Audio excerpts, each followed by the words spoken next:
Բարև ձեզ սիրելի հայրենակիցներ, շարունակելով ավանդույթը ես այսօր ձեզ կներկայացնեմ հերթական այս շաբաթվա համար նախատեսված թեմատիկ զրույցը։ Իմ տևական ուսումնասիրությունները այս թեմայի շրջանակներում կարծում եմ, որ ձեզ պետք է հետաքրքիր լինեն հասարական ձեր սեփական կարծիքը ձևավորելու եւ տարբեր գործիչների տեսակետները լսելու ժամանակ նրանց վերաբերյալ նրանց իրական գործունեության շարժառիթների մասին սեփական դատողությունները եւ պատկերացումները ձևավորելու համար։ Այսօրվա թեման վերնագրված է քաղ հասարակությունը, այսինքն ես դիտմամբ եմ կրճատ տարբերակը նշել, ոչ թե քաղաքացիական հասարակություն, այլ քաղ հասարակություն, որովհետև պարզ չի նրանք քաղաքացիական գործունեությամբ են զբաղվում իրականում, թե այլ գործունեությամբ, այդ թվում քաղաքական գործունեությամբ, իսկ հասարակություն բառը դիտմամբ եմ կիսել, ոչ թե հասարակություն իմաստ պահելու, այլ հասարակություն իմաստ պահելով, այսինքն վերնագրված է քաղ հասարակություն։ Այն աշխատանքը, որը ես եմ կատարել եւ այսօր կներկայացնեմ ձեր ուշադրությանը, կարծում եմ, որ նորմալ երկրի պայմաններում պետք է իրականացնել Հայաստանի Հանրապետության ազգային անվտանգության ծառայությունը։ Բայց հիմա էլ ուշ չի, որ եթե նրանք իհարկե գոնե մեկ պահ մտադիր լինեն ծառայելու մեր պետությանը, ազգային անվտանգությանը եւ ժողովրդին, ապա կարող են օգտվել այս ուսումնասիրությունից, դրա արդյունքներից եւ դրա հիման վրա միգուցե կատարեն ավելի խորը իրենց համար ուսումնասիրություն եւ դրանից բխող որոշումներ կայացնեն։ Ինչևէ, ես իմ բաժին աշխատանքը կատարել եմ եւ հիմա կներկայացնեմ ձեր ուշադրությանը։ Մինչեւ հիմնական բովանդակության անցնելը ես ուզում եմ տեղեկացնել, որ այս պահին իմ Facebook-յան էջի ուղիղ եթերից բացի ուղիղ եթերով ինձ հետ զուգահեռ հեռարձակում է իրականացնում 168.am լրատվական կայքը իր YouTube-յան ալիքի միջոցով, ինչպես նաև հետագայում ես շնորհակալությամբ եմ ուզում նշել մի շարք լրատվամիջոցների, որոնք այս տեսանյութերը տարածում են իրենց YouTube-յան հաշիվներով, մասնավորապես հայելի.am, ասեկոս.am, Սիմոնյան Post, Antife.am, Լուսաբան.am, Փաստինֆո.am, ինչպես նաև հայկական երկրորդ հեռուստաալիքին, որը որպես կանոն այս տեսանյութերի հիման վրա պատրաստում է ռեպորտաժներ լրաբերի հիմնական եթերային թողարկման ժամանակ։ Ես ինքս իմ հերթին խնդրում եմ այս պահին եթերը դիտող մեր բարեկամներին հնարավորինս այն տարածել իրենց Facebook-յան էջերում կամ խմբերում, սոցիալական հաշիվներում, ինչը հնարավորություն կտա ավելի շատ մարդու լսել եւ ծանոթանալ ներկայացված նյութին։ Ինչով է պայմանավորված թեմայի արդիականությունը, ես այսօր խոսելու եմ մի քանի հասարակական կազմակերպությունների, նրանց ղեկավարների գործունեության մասին, ներկայացնելով այդ կազմակերպությունների մասին հնարավոր մանրամասն տեղեկություններ, որոնք ինձ հասանելի են դարձել իրենց պաշտոնական կայքերի ուսումնասիրությունների կամ մամուլում տարբեր հրապարակումների հիման վրա։ Խոսքը վերաբերում է առավել մեծ ակտիվություն ցուցաբերած կազմակերպություններին, որոնք հանդես են գալիս քաղաքացիական հասարակության անունից։ Նրանք վերջին շրջանում հատկապես նոր ակտիվություն են դրսևորել, պայմանավորված Իլհամ Ալիևի պահանջներից հետո Հայաստանի նոր սահմանադրության ընդունման անհրաժեշտության հանգամանքով, Հայաստանում հանրաքվե անցկացնելու գաղափարով, այդ թվում իբր թե Եվրամիության անդամակցելու հանրաքվե իրականացնելու նպատակով, ինչու՞մն է կարևոր հասկանալ, թե ովքեր են այդ մարդիկ։ Օրինակ, Վրաստանում աղմուկ հանած օրենքը, որը ընդունվել է եւ հիմա կարծեմ վիճարկում է սահմանադրական դատարանում, ինչ է ասում։ Ասում է, որ հիմնական էությունը, որը կարա վերաբերելի լինի նաև այս մարդկանց, այս կազմակերպություններին։ Ասում է, խոսքի ազատության ժամանակաշրջանում դարում ամեն մարդ էլ կարող է կարծիք արտահայտել, այսինքն կարծիք արտահայտելու սահմանափակում չկա, բայց այն կազմակերպությունները կամ այն անհատները, ովքեր ամբողջությամբ կամ մասնակի կամ մեծամասամբ ֆինանսավորվում են արտասահմանյան կազմակերպությունների կողմից, նրանք պարտավոր են հայտնել այդ մասին, այսինքն կազմի մի հատ առանձին ռեեստրը, այնտեղ ասվի, որ այս կազմակերպությունները ամբողջությամբ կամ մասնակի ֆինանսավորվում են այս կազմակերպությունների կողմից։ որպեսզի մարդիկ նրանց կարծիքը լսելուց դա չընկալեն որպես օբյեկտիվ կարծիք։ Այսինքն հասկանան, որ այդ կարծիքը կարող է լինի նաև ուղղորդված նրանց ֆինանսավորողների, նրանց դոնորների, նրանց աջակիցների կողմից։ Այսինքն ես հիմա կանցնեմ մեր հիմնական հերոսներին, այսինքն եթե օրինակ Դանիել Իոնիսյանը կարծիքը արտահայտում, նա կարա իր կարծիքը արտահայտի, բայց պիտի բոլորն իմանան, թե այդ մարդը ով է, ոնց է նա ստեղծվել, ոնց է նա ի հայտ եկել նկատի ունեմ հասարակական հարաբերություններում, ով է նրան ֆինանսավորում, ու ինչ կապերի մեջ է, ինչ հարաբերությունների մեջ է, որպեսզի մարդիկ հասկանան, արդյոք դա հայկական իրականությունից, հայ հասարակությունից բխող կարծիք է, թե ուղղորդված կարծիք է, թե թելադրվող կարծիք է։ Եվ ես հիմա ուզում եմ այս ակտիվություն ցուցաբերող գործիչներին, կազմակերպություններին, որոնք չգիտես ինչու ամենուր են, առավել եւս այս իշխանության ժամանակաշրջանում։ Ինչքան հանձնաժողովներ են ստեղծվում, սրանք դրա մեջ հայտնվում են։ Ինչքան քննարկումներ են լինում իշխանությունների կողմից կազմակերպված կամ իրենք են կազմակերպում հրավիրում իշխանության ներկայացուցիչներին, սրանք առաջին շարքերում են։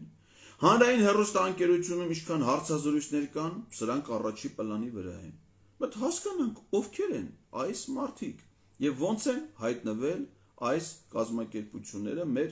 հանրային կյանքում։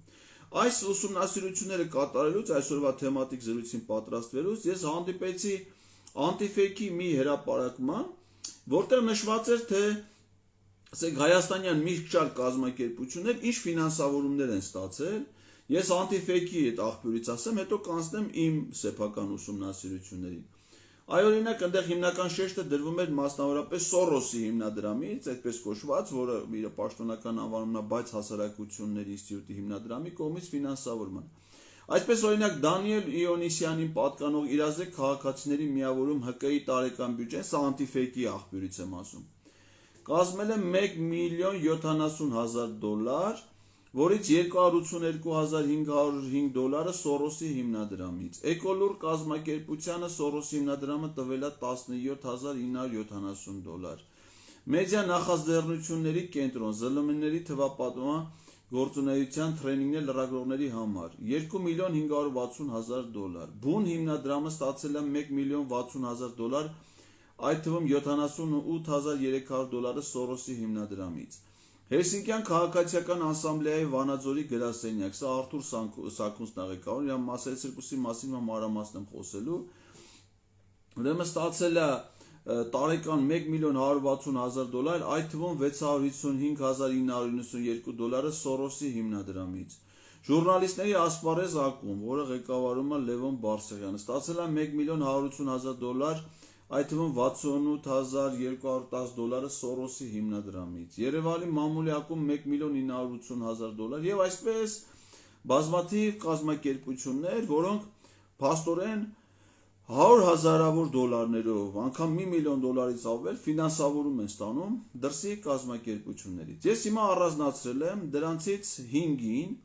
որոնք առավել ակտիվ են հատկապես այս սահմանադրական փոփոխությունների կամ հանրաքվեի կազմակերպման գործընթացում, որպեսզի մենք բոլորս միասին հասկանանք, այս մարդիկ ովքեր են, ինչ են ասենց առաջ ընկել։ Այս ինչ ոգևորություն է, այս ինչով է պայմանավորված, որն է իրանց իրական շարժառիթներն ու մոտիվացիան։ Իմ առանձնացված կազմակերպություններն են իրազեկ քաղաքացիների միավորում հասարակական կազմակերպությունը, Հելսինկյան քաղաքացիական ասամբլեայի Վանաձորի գրասենյակը, Գյումրու ժուրնալիստների ասպարեզ ակումբը, Իրավունքի Եվրոպա հասարակական կազմակերպությունը եւ Ազատ քաղաքացի հասարակական կազմակերպությունը։ Հիմա առանձին սրանց մասին։ Իրազեկ քաղաքացիների միավորում հասարակական կազմակերպությունը մեզ ավելի հայտնի է որպես Դանիել Իոնիսյանի կողմից ղեկավարվող կազմակերպություն։ Նրա պաշտոնը այդ կազմակերպությունում կոչվում է ծրագրերի համակարգող, այսինքն փաստացի ինքն է ղեկավարում այդ կազմակերպությունը։ Հետաքրքիր է, որ այս թվարկածս կազմակերպությունների մեծ մասը, ոչ բոլորը, բայց մեծ մասը ստեղծվել են ադրբեջանա-թուրքական հեղափոխությունից, 2018 թվականից մի քանի տարի առաջ։ Տպավորություն կա, ասենք տրամաբանությունը հուշում է, որ նրանք հատկապես ստեղծվել են կամ ֆինանսական աջակցություն առավել սկսել են այդ ադրբեջանա-թուրքական հեղափոխությանը ուղիղ աջակցություն ցուցաբերելու համար։ Իրենք իրենց բնույթով բոլորը առանց բացառության աջակցություն են ցուցաբերել ոչ միայն 18 թվականի ադրբեջանա-թուրքական հեղափոխությանը, այլև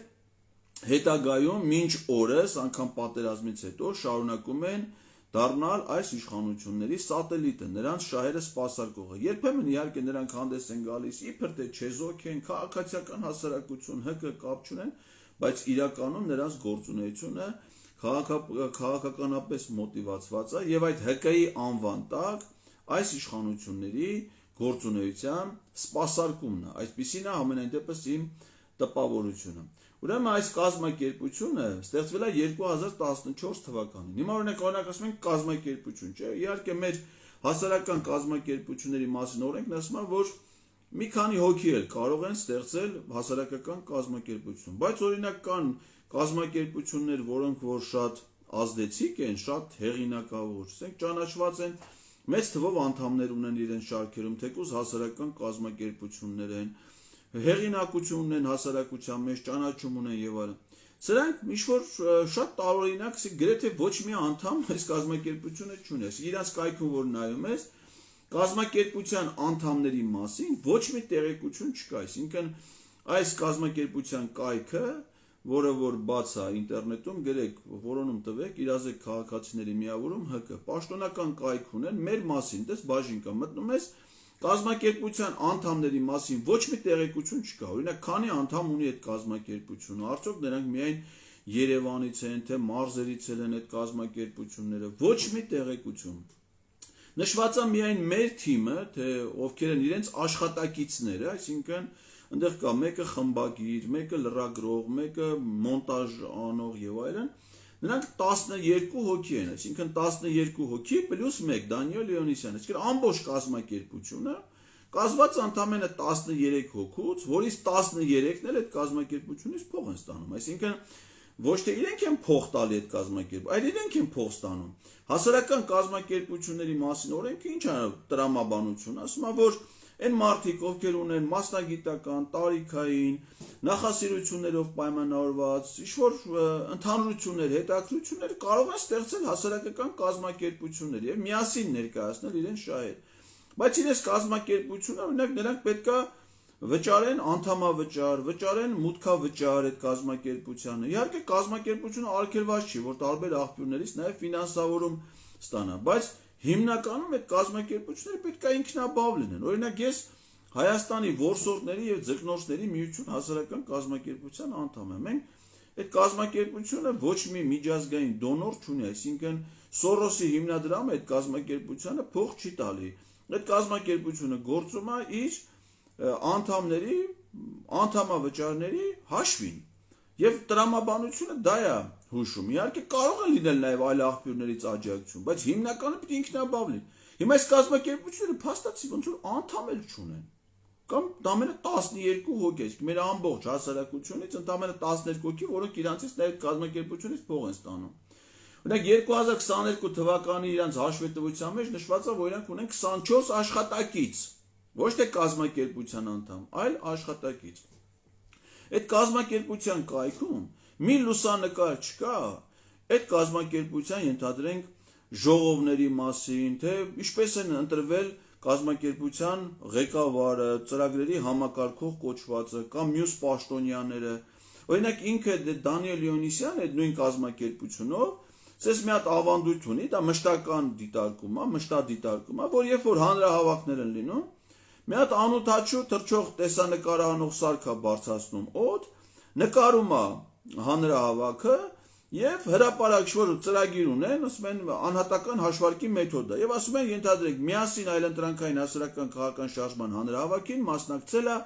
4600 մարդ կամ չգիտեմ Էդգար Ղազարյանի հրահրված հանրահավաքի մասնակցել է 2400 մարդ։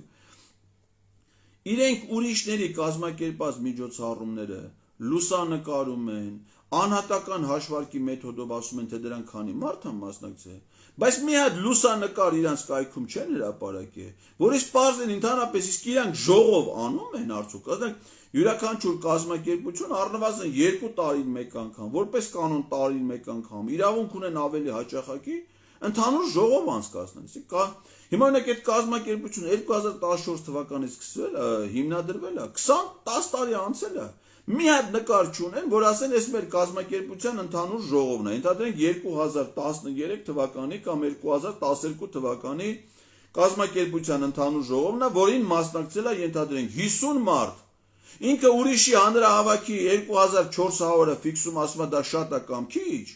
իրենք իրենց կազմակերպության գործունեության մասին, հավաքների մասին, մասնակիցների, դրանց թվականակի, ամսաթվի վերաբերյալ ոչ մի տեղեկություն իրենց կայքում չեն հրապարակում։ Տարօրինակ չի սա։ Իսկ ինչով է այս իրանց հրապարակայնությունը արտահայտվում։ Ովքեր են սրանք, ով է այս մարդը, որտից է այդ, Դանիել Լեոնիսյան, Երևանի պետական համալսարանի ֆիզիկայի ֆակուլտետի շրջանավարտա բակալավրիատի, որ նայում ես իր կենսագրությունը առանձնապես ոչ մի տեղից հնարավոր չի գտնել, ոչ մի տեղ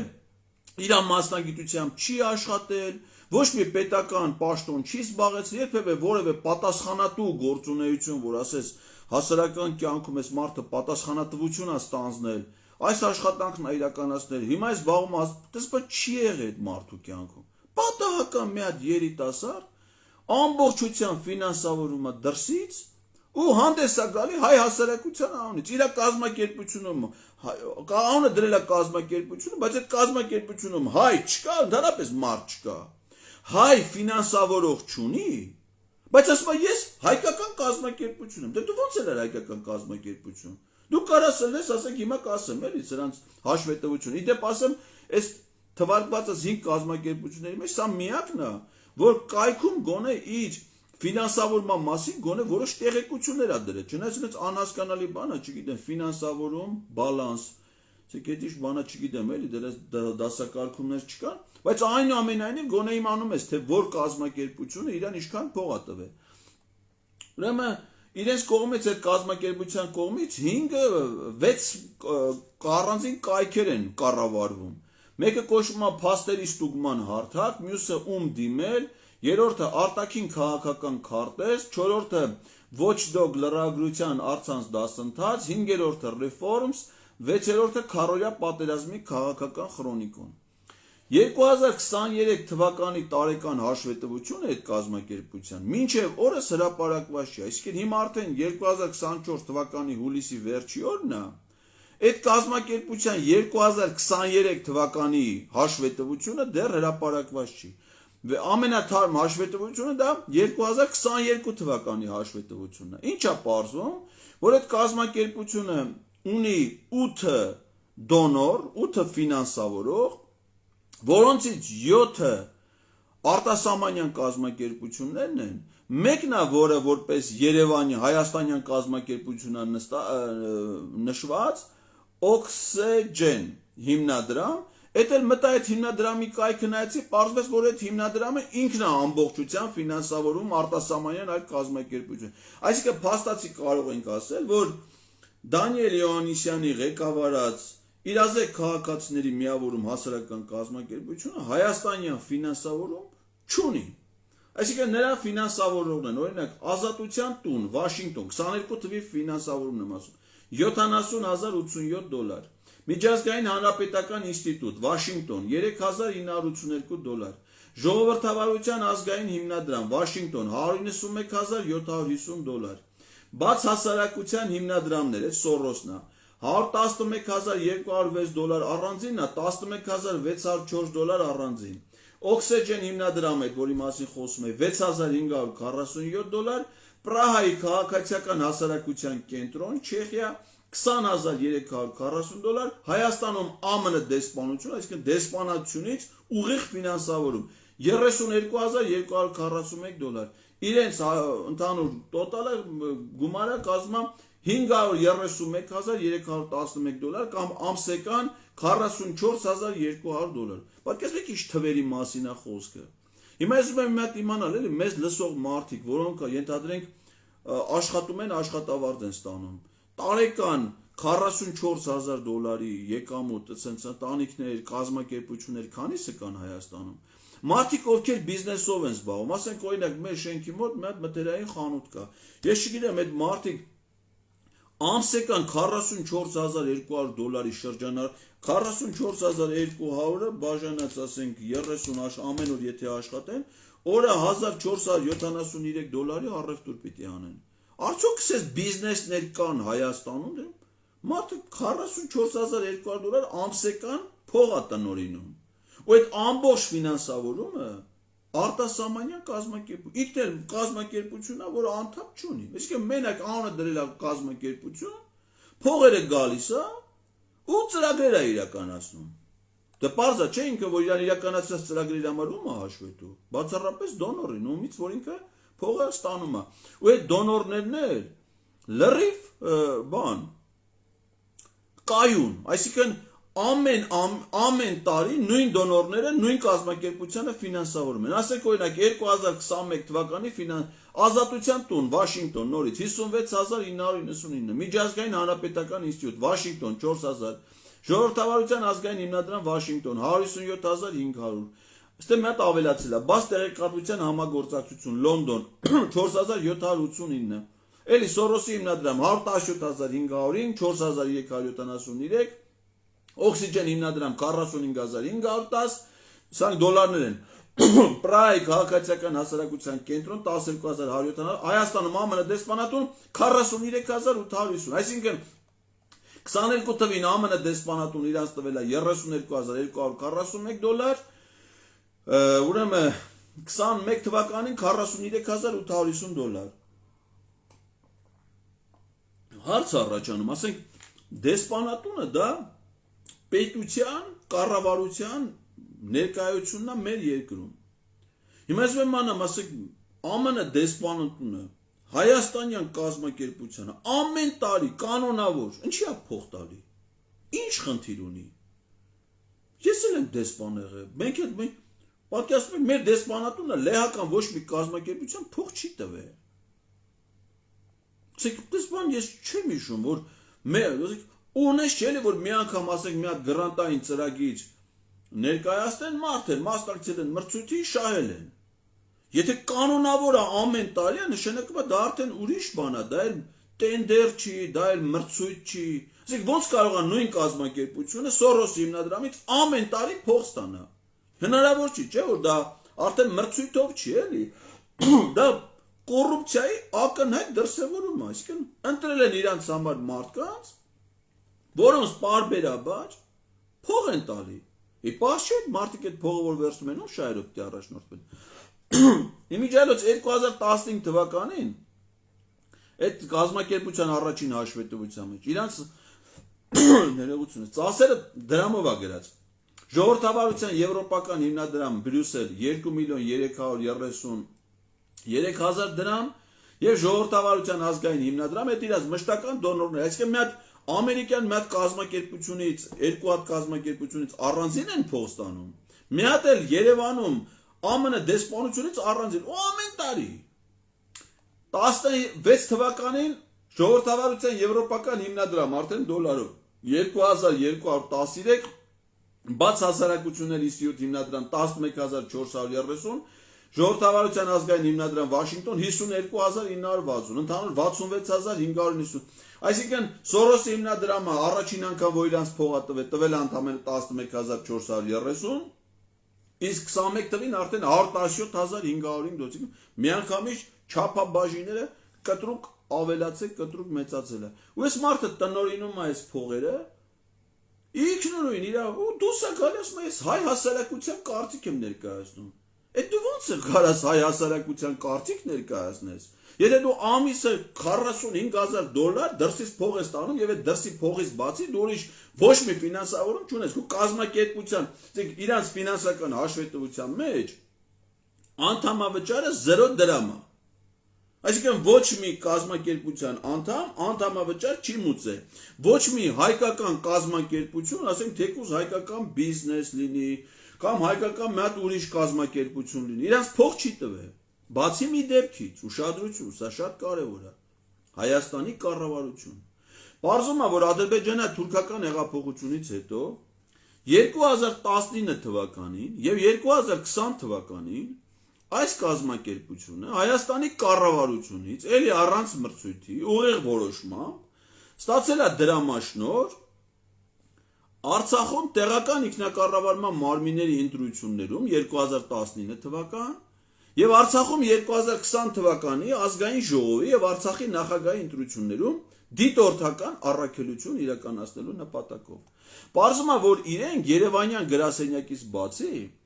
ունեն նաեւ Արցախյան գրասենյակ։ Ստեփանակերտի կոչվում է իրազեկ քաղաքացիների միավորման Ստեփանակերտի գրասենյակ, որը ստացել է 16 միլիոն 200,000 դրամաշնոր Արցախի հանրապետությունում սեպտեմբերի 8-ին, խոսքը 19 թվի մասին է, կայանալիք թիմ ընտրություններում դիտորդություն կատարելու համար։ Ուրեմն այդ կազմակերպության կայքում իրենց կազմակերպության Ստեփանակերտի գրասենյակի գոյության մասին ոչ մի տեղեկատվություն չկա։ Մտել նայել եմ 2019 թվականի հաշվետվություն, 2020 թվականի հաշվետվություն, ոչ մի խոսք, ոչ մի բառ, ոչ մի դրամ հիշատակված չի, որ իրանք Հայաստանի կառավարությունից նույնպես փող են ստացել։ Այսինքն դրսի դոնորների մասին ստացած, նրանցից ստացած գումարների մասին հաշվետվություններում տեղեկություն ներկայացված է, բայց Հայաստանի կառավարությունից ստացած փողերի մասին ոչ մի խոսք չկա։ Ուրեմն 16 միլիոն 200,019 թվին են ստացել։ Իսկ 2020 թվականին ուրեմն իրազեկ վարչապետի 192 որոշմամբ ստեղծված մրցութային հանձնաժողովի որոշմամբ, թե ոնց է այդ մրցութային հանձնաժողովը որոշել, չգիտեմ, նույն իրազեկ քաղաքացիների միավորման Ստեփանակերտի գրասենյակ ՀԿ-ն հաղթել է դրամաշնորհային մրցույթը եւ որպես դրամաշնորհ ստացել է ուշադրություն 60 միլիոն դրամ ընտրությունների առաջին փուլի համար, իսկ նախագահական ընտրությունների հնարավոր երկրորդ փուլի դեպքում եւս 20 միլիոն դրամ։ Transparency International կազմակերպությունը միաժամանակ կառավարությունից ստացել է 2019 թվականի համար 17 միլիոն 480,000 դրամ Արցախում թիմ ընտրություններում դիտորդական առաքելություն իրականացնելու համար։ Այսինքն ինչա հուշում, որ այս մարդիկ հիմա ինչի համար եմ սա հատկապես նշում։ Դանիել Լեոնիսյանը, որ հիմա հարցազրույցներ է տալի, վերջերս ես էլ էի Բանավեճի Factor TV-ում ինքն էլ ներկա, այն տեսակետն է ներկայացնում, որ Արցախը Ադրբեջան է եւ դա Ալմատայի հռչակագրից է, Ալմատայի հռչակագրով Հայաստանը դա հայկական ԽՍՀ-ի սահմաններում պետքա լինի, իսկ 91 թվականից Արցախը պետքա լինի Ադրբեջանի կազմում։ Սա իր տեսակետն է։ Ես այն ժամանակ իրան հարցեցի, հիմա էլ եմ հարցնում, բայց եթե Արցախը քո իմանալով 91 թվականից Ադրբեջանը, ես ուզում եմ իմանամ 19 թվին, 20 թվին Հայաստանի կառավարությունից դու փող ես վերցրել, որ գնաս Ադրբեջանի տարածքում ընտրություններ վերահսկես, դիտորդական առաքելություն իրականացնես, մի ընտրություն, որը որ Ադրբեջանի իշխանությունը չի ճանաչում, որի այդ իշխանությունները համարում է ապօրին կազմավորում, սեպարատիստական ռեժիմ, բայց դու գնացել ես այդ հանցանքին, մասնակից ես ել է, բայց եթե մասնակից ես ել է, այդ ընտրությունների արդյունքում ձևավորված Արցախի ազգային ժողովի նախագահը եթե Բաքվի բանտում է, Արցախի նախագահը, որ ընտրվել է այդ ընտրությունների արդյունքում Բաքվի բանտում է, դու ինչի ես Երևանի փողոցներում։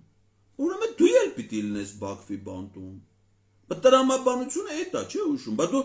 դիտորդն ես ել, գնացել ես դիտորդական առաքելություն ես իրականացրել։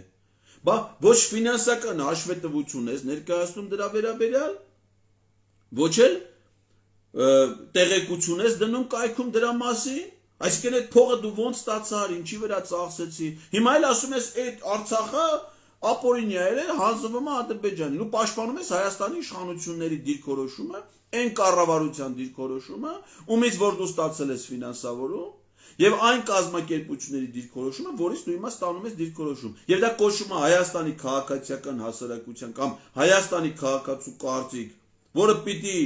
դա հանրային հեռուստաընկերությունից ներկայացվի կամ ներկայացված լինի սահմանադրական բարեփոխումների հանձնաժողովում կամ կոռուպցիայի կանխարգելման, չգիտեմ, վարչապետին առընթեր հանձնաժողովում կամ հանրային խոհ, որտեղ ասես սա եղել է։ 18 թվականի ադրբեջանա-թուրքական հեղափոխությունից հետո սրան մեկես Շյոպիկ Սաֆարյանին, բերին մտցրին հանրային խորհուրդ։ Հետո այդ հանրային խորհուրդը լուծարվել է մինչև հիմա փաստացի 21 թվից մինչ օրս, արդեն 3 տարի է, 21, 22, 23, 3 տարի։ Սա ընդհանրապես ոչ ձեն անում, ոչ ասում են այդ հանրային խորհուրդը ուր է, ինչի վերացավ։ Ինչ հանձնաժողով մեր երկրում ստեղծում է, Դանիել Լեոնիսյանը մեջն է, կառավարությունում ինչ քննարկում ելում է, այդ չեմ ասում, որ ինքն է կազմակերպում։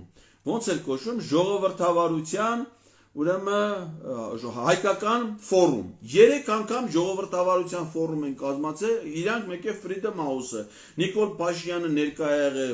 բացման խոսք ասել, ԱՄՆ դեսպան, Եվրամիության դեսպան, մի շարք երկրների փակ կլուբ է, իրանք նույն մարկանցով, հեսա խոսեմ ովքեր են մյուսները։ Առանց ընդդիմության, առանց լրատվամիջոցով, անդել են ժողովրդավարություն, ընդդիմությունից մարդ չկա։ Իշխանական այդ հկներից բացի ուրիշ ոչ մեկ ընդե գոյություն չունի։ Մենակ իրանք են, բայց ֆորումը կոչվում է ժողովրդավարության ֆորում։ Իրա կազմակերպած միջոցառումներից է։ Արցախում ուրեմն 44 օրյա պատերազմի ժամանակ սա անհասկանալի հանգամանքներում հայտնվել էր Արցախում։ Հետո ինքը ասել էր, որ ինչ-որ Արցախի նախագահն է իրան հրավիրել։ Ուզում եմ հասկանամ, պատերազմի օրոք երկրում ռազմական դրություն է եւ Հայաստանում եւ Արցախում։ Դանիել Լեոնիսյանը գնացել է Արցախ, որ ինչ է, ով է ինքը։ Զինվորական չի, կամավորական չի, լրագրող չի։ Ով է ինքը։ Գնացել է անտիս տեղեկություններ է հրապարակում, ինչեր է ասում։ Եվ քույրներ գնացել իր, հիշում եք, ես մամուլից եմ հիշում, հիմա ժամանակս չերիքես դա էլ մանալ, բայց ինչքան որ հիշում եմ, նրա քրոջը Արցախի ազգային անվտանգության ծառայությունը ձերբակալել էր, տեսախցիկի մեջ հայտնաբերվել էին շատ կասկածելի լուսանկարներ, այդ թվում Արցախի նախագահական շենքի պատի հաստությունը, հետո Երևանից ցույցում էին տվել, որ այդ աղջկան ազատ արձակեն, որտեղից լուսանկարներ էին հրապարակում, ադրբեջանցիները խոցում էին այդ թիրախներ, դա այդ որպես թիրախ էին դիտում։ Սա գնաց է հայտնվել Արցախում։ Հիմա ասենք, որ նայում եմ, դա չեմ ասում որպես տեսակետ, որ դա տենց է, բայց խորը կասկած ունեմ, ասիկ սա ինչ գործ ուներ Արցախում դիտորդական առաքելություն իրականացնելու։ Հիմա արդեն այդ պատերազմից անմիջապես առաջ, այսինքն 20 թվականի մայիսին ա եղել Արցախում, այդ անգարնան են եղել, ուրեմն նախագահ եւ ազգային ժողովի ընտրությունները, որոնք միաժամանակ է կազմակերպում։ Պարզա չէ, որ այդ դիտորդության անվան տակ նա ստանում է տեղեկություններ, ասենք օրինակ ընտրողների թվականակի վերաբերյալ, ծննդյան թվերով, ամսաթվերով, հասցեներով ըստ բնակավայրերի։ Պատկերացնում ես, ասենք, այդ տեղեկությունը ինքը փոխանցի են դոնորներին, ով իրան ֆինանսավորում է Հայաստանի կառավարությունից բացի։ Իսկ այդ տեղեկությունը Ադրբեջանում հայտնվելու համար ասենք ժամեր է պետք։ Որ Արցախում քանի մարդ է ապրում, դե պարզա չէ ընտրություններին ով որ գնացել է, ստորագրել է, դիտորդը կարա չէ ծանոթանա ընտրական բոլոր փաստաթղթերին։ Այդ թվում եւ ընտրողների փաստացի թվականակի վերաբերյալ։ Այսինքն թշնամին 20 թվից առաջ կարա շատ հանգիստ, ես չգիտեմ իր այդ ինֆորմացիան մշակվել է, փոխանցվել է, ենթադրում եմ հաշվառելով իր կարգավիճակը։ Պատերազմից առաջ ըստ գյուղերի Ադրբեջանը կարա տեղեկություններ ուներ, թե Արցախի որ գյուղում, որ քաղաքում քանի մարդ ապրում, քանիսն է կին, քանիսը տղամարդ, որ տարիքի։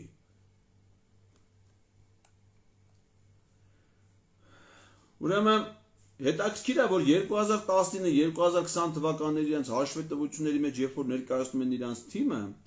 այնտեղ լուսանկարով նաև պատկերված է Մանե Գևորգյանը, ով հանդիսանում էր վարչապետ Նիկոլ Փաշինյանի մամուլի խոսնակը։ Այսինքն բացի դրանից, որ սրանք իրենց գործունեությամբ գաղափարապես փաստացի իշխանությունների աջակից են, այլ նաև կան նաև իշխանության ներկայացուցիչներ, որոնք ծնվել են կամ հետագայում աշխատել են իրենց թիմերում, աշխատակազմերում։ Հաջորդ ուրեմն մեր հերոսական կերպարը Հելսինկյան քաղաքացիական ասամբլեայի Վանաձորի գնասենյակն է, որի նախագահը Արթուր Սաքունցն է։ Այս վերջերս հանրային հեռուստաընկերությունում էլ այդում է բան, եւ 19 թվի սահմանադրական փոփոխությունների հանձնաժողովի անդամ է եղել եւ 22 թվին ձևավորված հանձնաժողովի անդամ է։ Ինքը հիմա որոշում է, թե Հայաստանը նոր սահմանադրություն ունենա, թե սահմանադրության մեջ փոփոխություն կատարվի, փոփոխություն կատարվելուց ինչը փոխվի։ Արթուր Սաքունցը մասնագիտությամբ քիմիկոս, ոչ մի մասնագիտական աշխատանք արել, էլի ոչ մի պետական պաշտոն, պատասխանատու, որ ասես, ենթադրենք, ասենք հիմա օրինակ խոսում են, չէ, այլ մարդկանց մասին, ասում են Գևորգ Դանիելյանը դատախազ է եղել, արդարադատության նախարար է եղել, համալսարանական պրոֆեսոր է, իրավագիտության դոկտոր պրոֆեսոր, ասես Արման Թաթոյանը եղել է արդարադատության նախարարի տեղակալ, մարդու իրավունքների պաշտպան, իրավագիտության թեկնածու։ ասենք էլի ուրիշ մարդիկ հասարակական գործունեության մեջ որ կարծիք են այդում, հասկանում ես ովքեր են։ Արա սրանք ով են։ Ով ասա, որ ամեն տեղ մեր պետության ճակատագիրն է որոշում։ Ամենուր սրանք այդ իրանց ֆորումներում կազմակերպում, այդում առաջի պլանի վրա լուրջ թեմքով ունենց ակնոցներով, մեզ կարծիք։ Արա դու ով ես այդ բալա։ Որտուց ես հայտնվեին, ու հետո նայում ես տենում ես ով է։ Ուրեմն Հելսինկյան քաղաքացիական անսամբլեան ստեղծվել է 90 թվականին Եվրոպայում հիմնադիր իրավունքների ազատությունների բազմակարծության մարդու պահպանման բանալավման նպատակով։ Հայաստանյան մասնաճյուղը հիմնադրվել է 1998 թվականին, այսինքն շատ ավելի շուտ է, քան այս ադրբեջանա-թուրքական հեղափոխությունը։ Ուրեմն աջակցում է Հայաստանում քաղաքացիական հասարակության, հավասարության եւ մարդու իրավունքների, այդ թվում կանանց իրավունքների, փոքրամասնությունների եւ ԼԳՏԲ իրավունքների ամրապնդմանը։ Ուրեմն 18 թվականին ուրեմն աջակցել է ադրբեջանա-թուրքական հեղափոխության, այդ ինֆորմացիան Վիկիպեդիայում է իրաց մասին դրած, այսինքն ինքը համարում է քաղաքացիական հասարակական կազմակերպություն, բայց պարզվում է քաղաքական գործունեությամբ զբաղվել։ Աջակցել է քաղաքական process-ներին, ուրեմն եւ նաեւ հանդես է եկել, բացի այդ ադրբեջանա-թուրքական հեղափոխության մասնակից լինելը,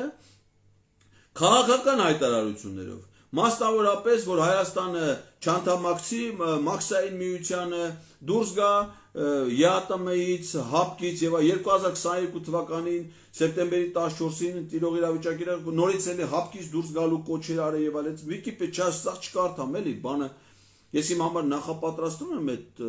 բաները, բայց ամենը չներկայացնեմ ժամանակի խնայման իմաստով։ Ուրեմն համագործակցումը Եվրոպայի խորհրդի, Եվրոպական միության, Հայաստանի Հելսինկյան կոմիտեի, Human Rights Watch-ի, Ժողովրդավարության ազգային հիմնադրամի, ԵԱԿ-ի, Pink Armenia-ի, սա էլ ԼԳՏՊ-ի, ինչպես նաև Հայաստանում տեղակայված մի քանի դիվանագիտական եւ հասարակական կազմակերպությունների հետ։ Նայում ես սրանց կայքը։ Ուրեմն 2023 թվականի հաշվետվություն, ինչպես նախորդի դեպքում, մինչև օրս հրապարակված չի ընդհանրապես որևէ տեղեկատվություն կազմակերպության մասին, թե ինչով են զբաղվել ամբողջ 2023-ին, այդ հաշվետվությունը չկա։ 22 թվական կամ դրանից առաջ իրանք ոչ թե գրում են, թե որ դոնորները իրանք ինչքան փող են տվել, ինչքան փող ա ունեցել այդ կազմակերպությունից ինչքան, այլ գրում է, թե ինքը իրանք կազմակերպությունը ինչքան հարկ է վճարել։ Օրինակ ասենք ասում է 2022 թվականին կազմակերպությունը վճարել է 74 միլիոն 492,895 դրամի ընդհանուր հարկ։ Դե պարզ է, որի մեծ մասը եկամտային հարկն է, հետո պարտադիր կൂട്ടակային կենսաթոշակային վճար, դրոշմանշային վճար։ Սա էլ այդ զինվորականների սոցիալական ապահովագրության հիմնադրամ։ Այսինքն Ինչքան հարկերն ինչից են վճարել աշխատավարձից, բոլոր ինչպես աշխարհի բոլոր մնացած մարդիկ բացի Եվրամիության դիտորդները, այս մարդիկ Հայաստանում իրենց ստացած եկա աշխատավարձից հարկ են վճարում։ Սրանք ցույց են տալի միայն իրենց աշխատակազմի, այսինքն այդ կազմակերպության աշխատակիցների վճարած աշխատավարձի հետ միասին վճարած հարկերը։ Բայց ինչքան փող է, օրինակ Դանիել Յունիսյանը գրել է, թե որ կազմակերպություն իրենց ինչքան փող է տվել։ Սրանց դեպքում միայն դոնորների անուններն է նշած, բայց ֆինանսավորման չափ նշած չի։ Ու դոնորներն ովքեր են։ Բաց հասարակության հիմնադրամներ Հայաստան, սա Սորոսի հիմնադրամն է, Եվրոպական միություն, Ամերիկյան իրավաբանների ընկերակցություն, Նորվեգիայի Հելսինկյան կոմիտե, Ժողովրդավարության ազգային ֆոնդ, Արևելյան գործընկերության քաղաքացիական հասարակության ֆորում։ Սրանք էլ իր դոնորներն են, բայց ոչ մի տեղեկություն ֆինանսավորման չափի վերաբերյալ գոյություն չունի։ Ոչ մի հայկական կազմակերպություն այս կազմակերպությանը չի ֆինանսավորել։ Անդամավճար, այսինքն նայում ես կազմակերպության անդամների մասին եւ ղեկավար մարմինների մասին ոչ մի տեղեկություններ չկա։ Օրինակ ասենք Արթուր Սաքունցը Հելսինկյան այս կազմակերպության Վանաձորի գրասենյակի ղեկավար։ Երկրորդ մարդը չկա,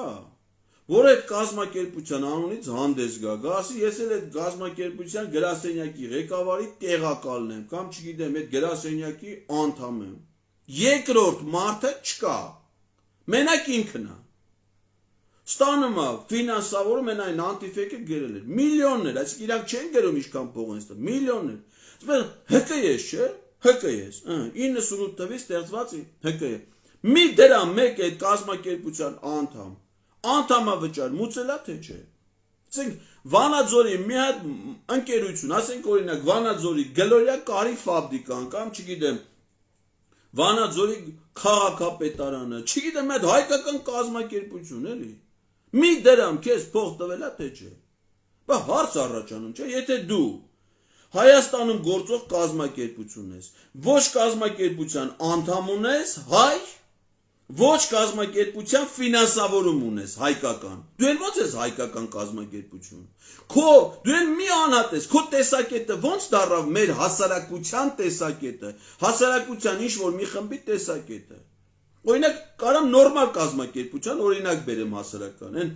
որսորդների ցկնորսները մի կողմ են։ Ասենք օրինակ Հայաստանի փաստաբանների պալատ, չէ, փաստաբանների միություն։ Կազմակերպություն է, ամեն փաստաբան այդ կազմակերպության անդամավճար է մուծում։ Եվ այդ կազմակերպության հիմնական ֆինանսը կարող է իրանք նաև այլ աղբյուրներից էլ են ֆինանսավորում ստանում, աջակցություն ստանում, ինչ-որ ծրագրեր անում։ Բայց այդ կազմակերպությունը հիմնականում գործում է իր անդամների վճարած անդամավճարի հաշվին։ Ես օրինակ եղել եմ Հայաստանի համայնքների ֆինանսիստների միավորում, տենց էր կոչվում։ Շատ շուտ ստեղծված կազմակերպություններ, կարծում եմ 98 այդ թվականներին։ Հիմա դադարեցրել եմ իմ անդամակցությունը այդ կազմակերպությանը, բայց ժամանակի երբ որ կառավարությունում է աշխատում, տեղական ինքնակառավարման ծրագրերով է, այդ կազմակերպության անդամներ էին հիմնականում համայնքի ղեկավարներ, համայնքի ղեկավարի այդ աշխատակազմի ղեկավարներ, ֆինանսական հարցերով զբաղվող պատասխանատուներ, ասենք բազմաթիվ քաղաքների, գյուղերի ֆինանսական բաժինների պետեր, ՀԿ-ի, ասենք փորձագետներ, ես ասենք որպես տեղական ինքնակառավարման հարցերով զբաղվող փորձագետ այդ կազմակերպության անդամ եմ։ Հիշում եմ, պարտաճանաչ տարին 3000 դրամ էր, եթե չեմ սխալվում։ Անդամ եմ, տարեկան 3000 դրամ, ես հիշում եմ, այսօրվա պես։ Դնում փոխանցում էի որպես կազմակերպության անդամավճար։ Այդ կազմակերպությունը գրում էր, ասում էր, ես մարդիկ էլ անդամավճար չեն մուծել։ Այսինքն այդ կազմակերպության անդամների ցանկը շատ հստակ էր, սաղս գիտեինք ովքեր են այդ կազմակերպության, ով անդամավճարը մուծե, ով չի մուծե։ Կազմակերպությունով նիստ էին կանում, կազմակերպության նախագահ էին ընտրում, վարչություն էին ընտրում։ Սրանց կազմակերպությունների դեպքում տենց ինֆորմացիա չկա։ Իրանց կայքում մի հատ նկար չկա, որ ասես եղել է այդ Հելսինկյան, ինչ է կոչվում, քաղաքացիական ասամբլեայի Վանաձորի գրասենյակ ՀԿ-ի ընդհանուր ժողով, որ նայես այդ դահլիճում ենթադրենք կլինի մի 100 մարդ, այդ կազմակերպության անդամ են, քվեարկեն, որոշում կայացնեն, անդամավը չկա այդպես բան։ Մի հատ սակունց ու միլիոնավոր դոլարների, չգիտեմ, դրամների ֆինանսավորում աշխատակաց, որոնք ծրագրեր են իրականացնում ու արտասահմանյան ֆինանսավորում։ Բայց դու որտե՞ղ հիմա ասենք դու գնացել ես, դառել ես Հայաստանում սահմանադրություն փոխելու հանձնաժողովի անդամ։ Ում տեսակետն ես ընդ ներկայացնում։ Փաստաբանների պալատի նախագահը ասենք հայ փաստաբանների տեսակետն է ներկայացնում այդ հանձնաժողովում։ Հայաստանի իրավաբանների միությունը լինի, դատավորների միությունը, մասնագիտական կազմակերպություններն եմ էլ ասում։ Ասես դրանք այդ մասնագիտական հանրույթի տեսակետներն են ներկա։ Իրանք կազմակերպությունում ժողով են արել, հարցերը քննարկել են, որոշել են, իրանց ներկայացնել այդ հանձնաժողովը։ Բայց դուք ո՞ւմ եք ներկայացնում։ Ամերիկայի բաց հասարակության ինստիտուտների ինչ գործ ունի բաց հասարակության հիմնադրամները մասնակցի Հայաստանում սահմանադրության փոփոխությունների գաղափարի քննարկմանը։ Ո՞վ է նա։ Բայց ինք այդ կազմակերպության ներկայացուցիչն է, ընդ որում ասեք այնպես չէ, որ մարդ ես մի տարի սրանից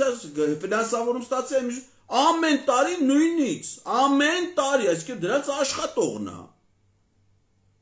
Բայց ինչ կապ ունի նա Հայաստանի հետ, հայ հասարակության հետ։ Ուրեմն անդամավճարը չեն մուծվել, ասեցինք։ Հելսինկյան Վանաձորի գրասենյակի դատարանում պարտվել է, նայեք նայեք, անտիֆեյքին դատի է տվել 2022 թվականի դեկտեմբերի 27-ին դատարանի վճիռ է եղել։ Դատարանը որոշել է, որ օտարերկրյա շահը սպասարկելով Նիկոլ Փաշինյանին իշխանության բերելով ու վերջնարդյունքում Արցախը հանձնելու սատարելով, օտարերկրյա շահի սպասարկման վերջնարդյունքում Արցախը հանձնելու սատարելու,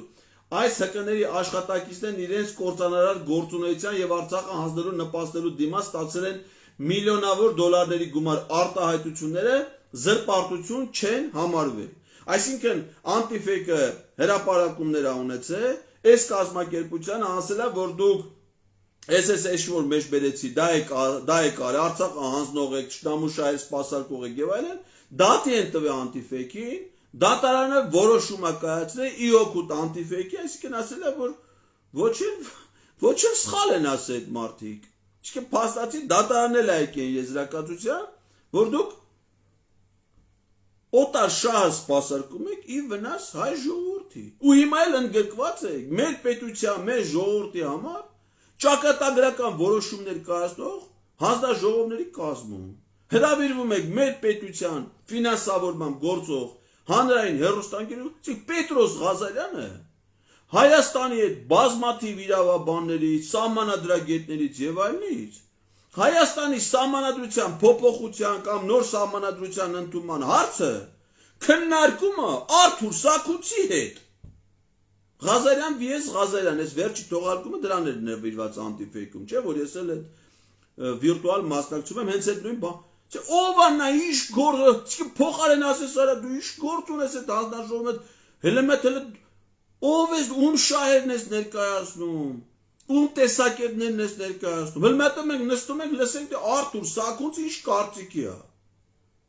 Արթուր Սաքունցը լեմա թո իմանա իր հոր հետ ինչ հարաբերություններ ունի։ Ու մինչալը սրանք բոլորը չէ, մեծ մասը ինչ-որ ընտանեկան պրոբլեմներով են։ Դանիել Իոնիսյանը մոր հետ, Արթուր Սաքուցը հոր հետ, մամուլում հրապարակումներ։ Ժուրնալիստների Գյումրու ասպարեզ ակումբը մեր հաջորդ հերոսն է հարսի է։ Սրանց ասենք մի հատ նորմալ ասեք ընտանեկան, ասես միջավայրով հարաբերություններով մարդ դժվար է գտնել։ Կազմակերպության նախագահը մտնում է կայքը նայում է ժուրնալիստների ասպարեզ ակումբ, բայց նախագահը Նադեժդա Հակոբյան, խորհրդի նախագահ Լևոն Բարսեղյան։ Որտե չկա այս մարդը։ Հարցազրույցների են կանչում, չգիտեմ, իստեր ներկայացնում, տեսակետներ արտում։ Ո՞վ է սա։ Դարձել է ինչ-որ մի պահ Գյումրու համայնքի հավաքանու անդամ, այսինքն ինքը ոչ թե լրագրողը, հասարակական գործիչ կամ ակնհայտ քաղաքական գործունեությամբ զբաղվում եւ ոչ միայն թաքցնելով, այլ երբեմն ուղիղ քաղաքական process-ներին մասնակցելով։ Ինչ որ մի ժամանակաշրջանում ընտրվել է Գյումրի հավաքանու։ Ընտրել են Գյումրու իրեն հայտարարել է այսել կա որպես աթեիստ եւ անարխիստ։ Շիրակի Միքայել Նալբանդյանի անվան պետական համալսարանի կառավարման խորհրդի նախագահն է։ Այսինքն ինչ գործ ունի։ Նիկոլ Փաշյանը մինչև այդ ասում էր, որ պիտի բուհերը ապակենտրոնացվեն, բուհերի ուսանողներն ու դասախոսները պիտի իրենց ամեն մեկ իր բուհը ղեկավարի կառո։ Հիմա ես եմ մանրամասն Լևոն Բարսեղյանը Գյումրու պետական համալսարանի ուսանողա թե դասախոսա։ Ինչ գործ ունի նա ալնի պետական բուհի կառավարման խորհրդի նախագահ։ Իսկ սա ինչ է հուշում, որ ինքը ուղիղ իշխանական մարդ է։ Իշխանություններն են պաշտոնած զբաղեցնում։ Նա ո՞նց կարա լինի քաղաքացիական հասարակության ներկայացուցիչ։ Նա իշխանության ներկայացուցիչ է, այդ կարգավիճակով է հանդես գալի։ Տենց է խափում մարդկանց։ Ոնց որ մյուսները։ Ժուրնալիստների այդ ասպարեզակումը հիմնադրվել է 99 թվականին։ Մտնում ես իրանց կայք, մտեք նայեք, ինչ որ ասում են բաց աղբյուրները։ 0 հաշվետվողականություն։ Ոչ մի հաշվետվություն։ Եթե ասենք Դանիել Իոնիսյանը գրում է թե ամեն տարի իրան ինչքան փող են տվել, ով է տվել, եթե Արթուր Սաքունցը չի գրում ինչքան փող է տվել, բայց գրում այն կազմակերպությունները, որ իրան փող են տալի, Գյումրու ասպարեզակում տարապես այդ թեմայով 0 տեղեկություն։ Ով է իրան փող տվել, ինչքան է տվել, 0 հաշվետվություն իրանց կայքում։ Ոչ մի տեղեկատվություն դոնորների, դրանց կողմից տրված ֆինանսավորման մասին, այդ կազմակերպության անդամների մասին, վճարած անդամավճարների մասին, ոչ մի տեղեկություն գոյություն չունի։ Սրանք են կազմակերպություններն են, որոնք պայքարում են կոռուպցիայի դեմ։ բայց իրենց գործունեությունը ոտից գլուխ կոռուպցիայի սահմանման ուղիղ բնութագրումը։ Կոռուպցիան ի՞նչ է։ Հաշվետվողականության պակաս, թափանցիկության պակաս, գործունեության ռիսկայնություն, կանոնավոր եւ անհասկանալի չհիմնավորված ձևով ֆինանսավորում, այսինքն եթե մի կազմակերպություն քեզ բաց հասարակության իսկ ամեն տարի փող է տալի, սա արդեն դուրս է գալի մրցույթ, գործընկերություն, ծրագիր, դոնո այդ տրամաբանությունից։ Դա արդեն ուղիղ ֆինանսավորում է։ Բազմաթիվ կազմակերպություն ընտրել են մի քանիսին ուղիղ ֆինանսավորում։ Հայաստանում հազարավոր հասարակական կազմակերպություններ կան, հազարավոր, բայց ամեն տեղ էս մի քանիսն են։ Մտնում ես, ասենք, լրատվությունը նայում ես, սրանք են, դա հաջորդը։ Իրավունքի Եվրոպա հասարակական կազմակերպություն։ Նախագահ Լուսինե Հակոբյան։ Ես որ 10-ում փորձագետ էի, մեր օֆիսի թարգմանչուհին էր Լուսինեն։ Հետո ամուսնանում այդ Էդվարդ Եգորյանի որդու, Էդվարդ Եգորյանը առաջի գումարման Գերագույն խորհրդի պատգամավոր էր, Սահմանադրական փոփոխությունների հանձնաժողովի անդամ։ Գերագույն խորհրդի պետաիրավական հարցերի հանձնաժողովի նախագահն էր։ Նրա տղան ամուսնացել է, այդ տղու հետ գնացել է Անգլիայում, թե որտեղ մի տարով, թե տարուկես մագիստրատուրա է արել իրավագիտություն, կոչվել է իրավաբան։ Մարդու կնիկ են, այսինքն այդ կազմակերպության նախագահը եղել է այդ Էդվարդ Եգորյանի տղան, Տիգրան Եգորյանը։ Հետո երբ որ սրանց հարսանիքի քավորը Սահմանադրական դատանում այդ ինքնահռչակված փոխնախագահ Վահե Գրիգորյանն է։ Երբ որ իրանց քավորը դարձավ Սահմանադրական դատանի դատավոր, մինչև այդ Վահե Գրիգորյանը զբաղվում էր մարտի 1-ի գործերով որպես փաստաբան։ Այդ գործի համար փող կար, դրսից փող, որ այդ փողը չկորի, Տիգրան Եգորյանն է դառնում Վահե Գրիգորյանի փոխարինողը, հայերենում դրան ասում են նաև փոխնորդ։ Տիգրան Եգորյանը դառնում է Վահե Գրիգորյանի փոխնորդը։ Փոխարինում է նրան, նա արդեն դատավոր անդե է միլիոններ ստանում, հեսա քիչ է համարում իրան ամսական 2 միլիոն աշխատավարձը, ուզում է գնա եւ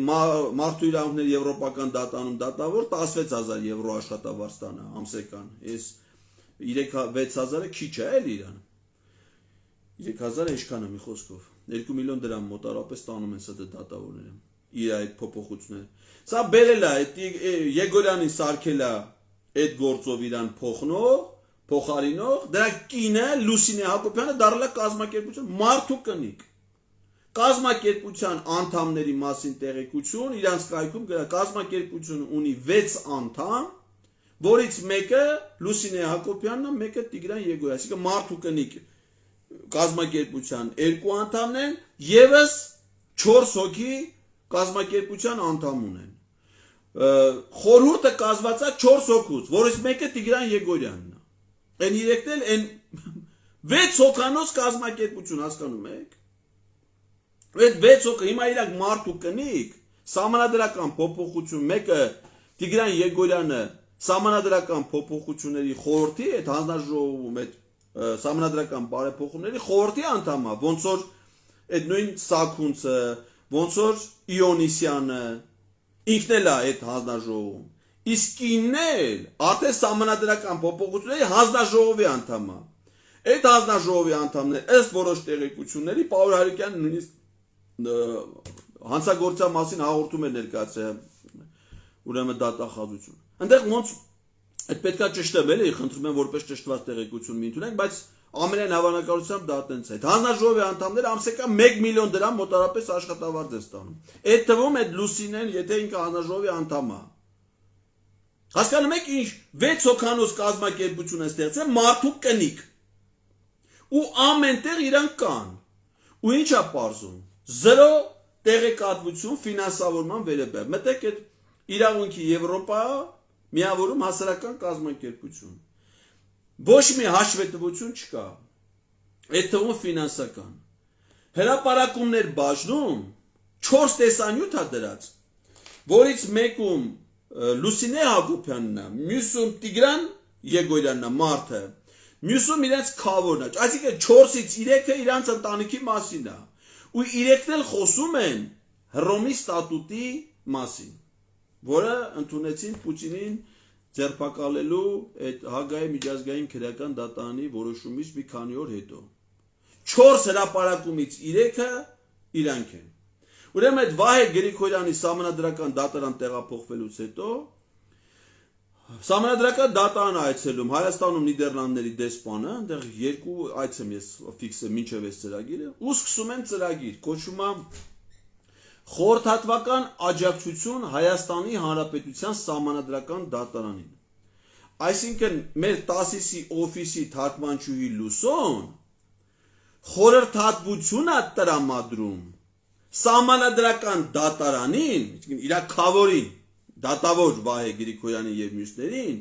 որ նրանք իմանան թե ինչ բան է, էլի սահմանադրական դատարանը, սահմանադրական դատարանի ֆունկցիաները ու ֆինանսավորումը ստանում է Հայաստանում Նիդերլանդների դեսպանությունից 2 ծրագիր են իրականացել իրար հաջորդող։ Ու ասենք կազմակերպում է ուսումնական այց ենթադրենք Նիդերլանդների թագավորություն։ Ինքը քավորը դատարանի մի քանի աշխատող, 2 դատավոր Այս վերջերս վերջին տեղեկության նաև ուսումնական այցելություն Նիդերլանդների թագավորություն հայտնի զույգերը Կարեն Անդրեասյանը,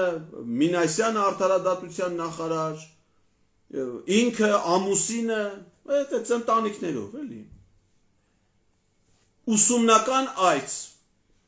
Նիդերլանդների թագավորություն ստանում են հսկայական ֆինանսավորում Հայաստանում Եվրամիության ներկայացությունից, եվրոպական երկրներ, մենք ուզում ենք, որ Հայաստանը դառնա Եվրամիության անդամ, հանրաքվեան, դուք ով եք։ Այսինքն Եվրամիությունը ուզում է, որ Հայաստան դառնա, որտեղ դուք այդ կազմակերպությաններ, հիմա մենք ուզում եմ իմանամ իրավունքի Եվրոպա հասարակական կազմակերպության այդ 6 անդամները ինչքան անդամավճար են մուծել։ Հայկական մի կազմակերպություն իրանց հետ փոխգործակցում է թե չէ։ Մի կազմակերպություն, մասնավոր կլինի, հասարակական կլինի, պետական կլինի, որ ֆինանսական աջակցություն չկա այդպես բան։ Մյուս հերոսը, այս էլ ասեմ ու վերջացնեմ, ոնց որ շատ ալնում։ Հովսեփ Խուրշուդյան ներկայանում է ազատ քաղաքացի հասարակական կազմակերպություն։ Մտնում ես ինտերնետ, գրեք էլի հիմա դժվար չի։ Հենց այս եթերից հետո գրում եք Google-ում Հովսեփ Խուրշուդյան, կարամ հենց հիմա զուգահեռանը բացում ես Google, Հովսեփ, այսի ցանկացած մարդ դա կարանի, Հովսեփ Խուրշուդյան։ Ցանկացած հանրային գործի գրես Վիկիպեդիայում ինչ-որ ինֆորմացիա։ Սրա մասին ոչ մի բերում է իր հարցազրույցները, չգիտեմ, տարբեր տեղ,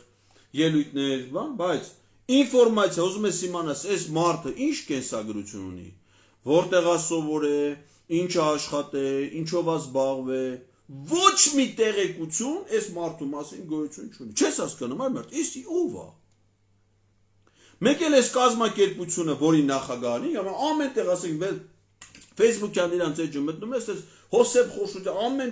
ամենտեղ ասած է դա կասեմ որտե էլի։ Հրավիրում են իրեն բան, հարցազրույցների։ Խոսում Հայաստանը ռուսների դեմ, ռուսում։ Այ բալա, դու ով ես։ Ով ես դու։ Ուրեմն այս կազմակերպությունը, որի նախագահն ինքն է, այդ կազմակերպության կայքում եւս մի մարդու մասին տեղեկություն կա, որ այդ կազմակերպության նախորդ նախագահն է եղել Դավիթ Սանասարյանը, այսինքն այդ կազմակերպության նախագահը եղել է Դավիթ Սանասարյանը, հետո դառել է Հովսեփ Խուրշուդյանը։ Ուրեմն Հովսեփ Դավիթ Սանասարյանը, ասեմ, այդ ադրբեջանա-թուրքական հեղափոխության ամենաակտիվ մասնակիցներից մեկն էր, դրանից առաջ այդ ոստիկանության շեյքի վրայի այդ բանի գրոհի 16 թվի այդ process-ները երկուսն էլ եղել են ժառանգություն կուսակցության անդամ, պաշտոն է ստացել անմիջապես այդ 18 թվի ադրբեջանա-թուրքական հեղափոխությունից հետո վարչապետին ենթակա, ուրեմն վերահսկողական ծառայության ղեկավար, կարճ ժամանակ աշխատելուց հետո հայտնվել է կոռուպցիոն սկանդալում, ազգային անվտանգության ծառայությունը հարուցել է քրեական վարույթ, իրան այդ գործում ներգրավել են որպես մեղադրյալ, իր տեղակալին, իրան ինչ-որ դիալեզի բանի գործերի մեջ մինչև հիմա չհանգուցալուծված մի հատ քրեական գործով է։ Այսինքն դա մենը մի քանի ամիս էր պետք սրան աշխատելու ու կոռուպցիոն սկանդալի մեջ հայտնվելու համար, որ ինքը գնացել էր վերահսկելու վարչապետի վերահսկողական ծառը ամբողջ պետական կառավարման համակարգ, ամբողջ գործադիր իշխանության համակարգը։ Ու ինքն է հայտնվում մի քանի ամիս հետո կոռուպցիոն սկանդալի մեջ ու հանում են գործից։ Դրանից հետո առանձնապես զենզուն չկա, մեկ էլ հայտնվում է։ Այսինքն վարչապետի այն արտախորհրդարանական ուժերով հանդիպումներում պարտադիր ընդեն նստած է 44 օրյա պատերազմի քննիչ հանձնաժողովում նստած է Դավիթ Սանասարյանը։ Դավիթ Սանասարյան ով է։ Ոչ պատերազմի մասնագետ է, ոչ զորահրամանատար է, ոչ կորպուսի հրամանատար է, ոչ զինված ուժերի շտաբի պետն է եղել, ոչ տեղակալն է եղել, ոչ ռազմական փորձագետ է, բայց այդ հանձնաժողովում նստած է։ Ընտրությունների մասնակցել է 21 թվին, ինչ-որ մատ կուսակցություններ ստեղծել, անհասկանալի։ Էսի եղել է Հովսեփ Խուրշուդյան, հիմա Հովսեփ Խուրշուդյանն է։ Կազմակերպության նախագահներից բացի այդ կազմակերպության որևէ անդամի վերաբերյալ տեղեկություն իրանց կազմակերպության կայքում չկա։ Facebook-ում Հովսեփ Խորշուդյանի հարցազրույցներից ու իրան մասնակցության միջոցառումներից բացի իրանց էջում ուրիշ ոչ մի տեղեկատվություն չկա։ Երկրորդ մարդը չկա այդ անունը կազմակերպություն է, ինքը հանդես է գալիս որպես հայաստանյան ՀԿ։ Այսինքն ներկայացնում է հայ հասարակության տեսակետը, ում իրա։ Օրինակ ես էլ եմ, չէ, հիմա խոսում եմ, ես չեմ ասում, ես այս ինչ կուսակցության նախագահն եմ կամ այս ինչ ՀԿ-ի նախագահ, ասում եմ ես անհատ եմ, Էդգար Ղազարյանն եմ, նստել եմ այս ուսումնասիրությունները, արել եմ, ձեզ ներկայացնում եմ։ Ինքը ասում է ես ՀԿ-ի եմ։ Մենք ներկայացնում ենք ազատ քաղաքացի հասարակական կազմակերպությունը, որտեղ իրանից բացի մարդ չկա եւ իր գործունեության մասին զերո տեղեկատվություն։ Հասցեն ասեմ էլի ձեզ։ Կազմակերպությունը ստեղծվել է 2012 թվականին, այսինքն ադրբեջանա-թուրքական հեղափոխությունից մի քանի տարի առաջ, հասցեն Կոմիտասի պողոտա 5A շենք, բնակարան 13։ Բնակարան։ Կերի լավա չի գրել, ասենք պատվալ էլի, գարաժ։ Կազմակերպությանը մի նկար չկա այդ կազմակերպության ընդհանուր ժողովի, դրա մասնակիցների, քվեարկուածի, ով է իրան ընտրել քվեարկության պահը, մատ լուսանկարել էր Դանիել Յոնիսյանը, մատ դրոն թրծներ նկարեին ազատ քաղաքացի ՀԿ-ի ընդհանուր ժողովը։ Իրականացում է մի շարք ծրագրեր, որի մասին ոչ մի ֆինանսական տեղեկություն չկա։ Բայց Հովսեփ Խուրշուդյանը 2016 թվականի հոկտեմբերի 15-ից 19-ը ճանաչողական այցով եղել է Ստամբուլում։ Ուղևորությունը ֆինանսավորել է Թուրքիա-Հայաստան ճանապարհորդական դրամաշնորհը։ Այդ ուղևորությունից հետո Հովսեփ Խուրշուդյանը երկնում է, մեջբերում է։ Ժողովուրդները չեն կարող թշնամին լինել միմյանց նկատմամբ։ Միակ թշնամին, որը մենք ունենք, դա մեր մեջ է, մեր ուղեղում, սուտը, տգիտությունը, գոռոզությունը եւ այլատիացությունը։ Մենք պետք է սկսենք շփվել, ավելի լավ ճանաչել միմյանց, նկատի ունի իրանք ու թուրքերը, նվազեցնել լարվածությունը մեր ժողովուրդների միջև, քննարկել եւ լուծել մեր միջև գոյություն ունեցող խնդիրները, ինչպես անում են քաղաքակիրթ մարդիկ։ Սա իր կարծիքն է թուրքերի հետ հարաբերություններում։ Իսկ եթե դուք նայեք իր վերջի մի քանի հարցազրույցները, կտեսնեք թե ինքը ոնց ասում, թե օրինակ ոնց են ռուսները մեր թշնամիները։ Եվ հիմա հարց առաջանում, ով է քեզ ասել, որ դու գնաս, ասես որ թուրքերը մեր բարեկամներն են, ռուսները մեր թշնամիները։ Եթե դու լինեիր մի կազմակերպություն, որը կազմված լիներ 1000 անդամից, ամեն մեկը վճարած լիներ 1000 դրամի անդամավճար տարեկան, եւ քեզ ընտրածն էին այդ կազմակերպության նախագահ, կմտածեինք, որ դու այդ 1000 մարդու տեսակետն ես արտահայտում, որովհետեւ իրանք այդ կազմակերպությանը փող են տվել։ Բայց եթե դու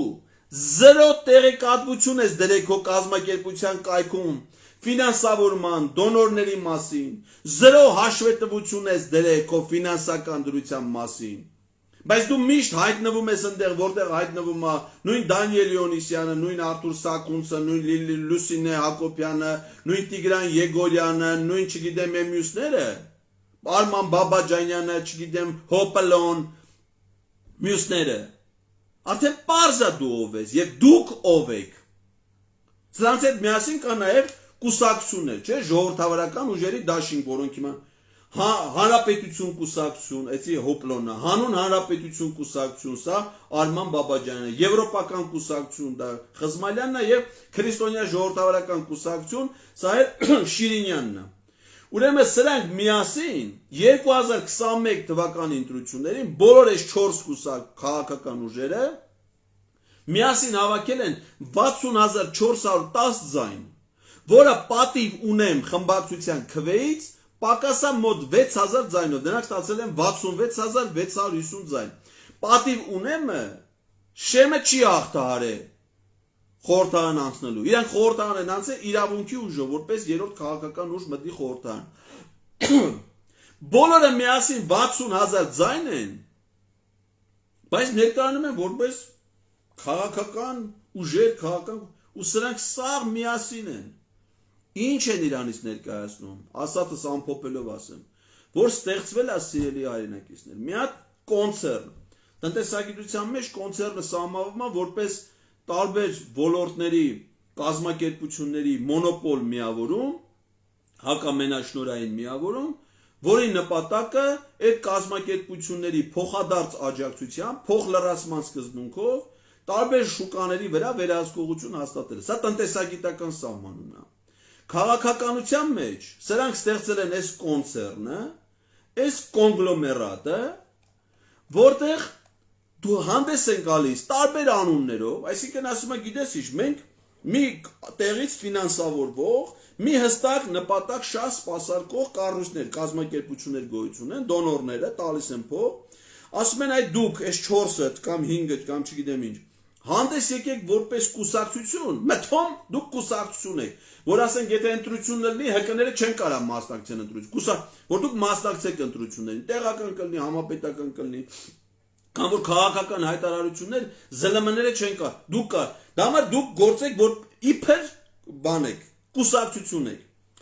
Այս մի քանիսը դուք ձեր անունը դրեք ՀԿ, իբր թե դուք էլ հասարակական կազմակերպություն եք, որտեղ տեղել կա, որ կուսակցությունը չի կարող հայտարարություն անի, ՀԿ-ն կարող անի, էլ իբր քաղաքացիական հասարակություն, ասենք օրինակ եթե սահմանադրության Ալիևի պահանջով դի նոր սահմանադրությունն, խոդը միայն չեն կարող կուսակցություններ լինեն, ընդդեմ պիտի լինեն նաև ՀԿ-ներ։ Այդ դուք համ կուսակցություն ստեղծեք, համ ՀԿ, որ մենք ձեզ սաղիդ բերենք այդ հանձնաժողովի մեջ դնենք, մեկը իբր կուսակցություն է եկե, մեկը ՀԿ է եկե, մեկը այսպես լինի։ Բայց բոլորը միտեղ լինեք։ Դրա մեջ կան նաև լրատվամիջոցներ։ Ասենք օրինակ շատ հայտնի լրատվամիջոցներ, որոնք ունեն կայքեր, յութուբյան ալիքներ, տաղավարներ։ Ու գիտեք ոնց է ալնում, ասենք օրինակ մի հատ երևույթի վերաբերյալ իրենց լրագրողներից մեկը մի թամ հարցում անում կամ ՀԿ-ներից մեկը